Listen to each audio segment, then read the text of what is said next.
In today's video, I'm going to teach you how to add 1098E on H&R Block. We're focusing on entering your student loan interest reported on Form 1098E so it flows correctly into your federal return. This deduction can lower your taxable income even if you don't itemize, so it's worth getting right. Have your 1098E from your loan servicer nearby. You'll reference the interest amount shown for the tax year. Start on the H&R Block DIY main menu. From there, open Overview so you can see the guided sections of your return and stay oriented. Next, head into Federal to work on your federal return items.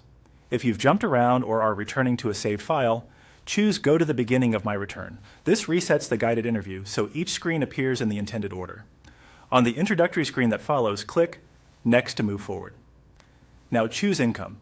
While student loan interest is an adjustment to income, H&R Block routes you to it from here, so this is the right path. If you don't immediately see what you need, select Add another income type to bring up the full list of topics. These lists can be long, so scroll down patiently until you can search or find the relevant entry. In the search field, type 1098E. If it doesn't appear right away, try typing just 1098 or remove spaces. Capitalization doesn't matter.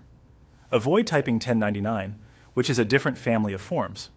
When you see 1098E student loan interest statement, select it to open the student loan interest interview. From here, you'll be prompted to enter the details from your 1098E. Have your lender's name and the total interest paid for the year ready. The interest amount is typically in box 1 on the form. If you received more than one 1098E because you refinanced or had multiple servicers, you can add each statement one at a time so the totals are accurate.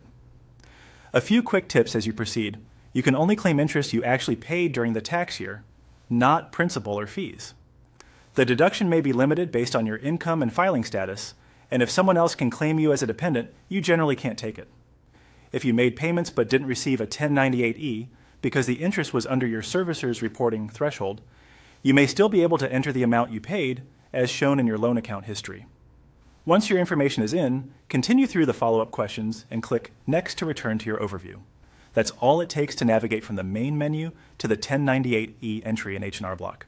Take your time, double-check the numbers against your form, and you'll be set to move on with the rest of your return.